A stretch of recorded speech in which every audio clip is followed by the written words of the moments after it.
1 peso year 1974 na pwedeng bilhin sa halagang 500 hanggang 1,000 pesos.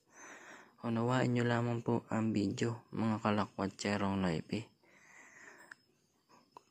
Magandang araw po mga kalakwatserong Noipi. Mapapansin nyo po, meron po tayo ditong 1 peso year 1974 na hawak. Naghahanap po tayo nito ng error coin, mga kalakwatserong Noipi. Opo, error point po ang hinahanap natin dito na pwedeng bilhin sa halagang 500 hanggang 1,000 pesos. Ang error point na hinahanap natin ay kagaya po nito, mga kalakwatserong Noipi. Makikita nyo po yung picture sa itaas. Yan po ay tinatawag na error coin. At pwede nga pong bilhin niya sa halagang 500 hanggang 1,000 pesos. Ayan po. Tingnan nyo pong maigi. Yung gilid niya ay tagilid po ang pagka-print po niyan. Hindi po pantay. Tingnan nyo pong maigi ang kanilang pagkakaiba. Ito po yung common coin. Tapos ito naman po nasa taas yung error coin.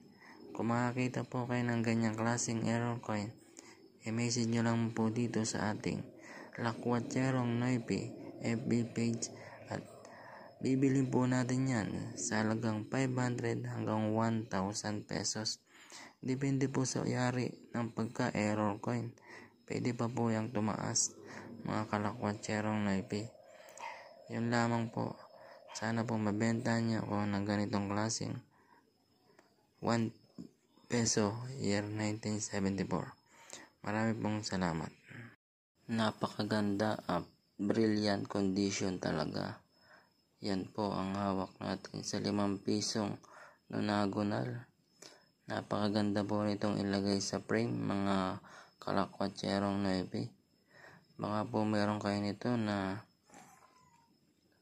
5 piraso. Bibilhin po natin sa halagang 500 hanggang 1,000 pesos.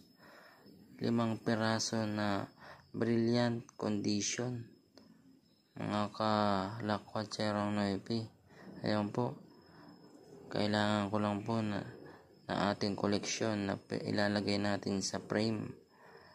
Kung makakita po kayo ng ganitong klaseng 5 peso nonagonal na brilliant uncirculated condition na 5 piraso pataas, mga kalakwatserong Noipi, mag-message lamang po kayo sa ating FB page at pag-uusapan po natin kung magkano po ang hawak yung barya.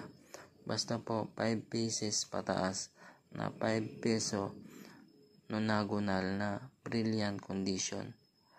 Yun lamang po, mga kalakwatserong Noipi. Sana po ay mabentahan nyo ako ng ganitong klaseng 5 peso coin.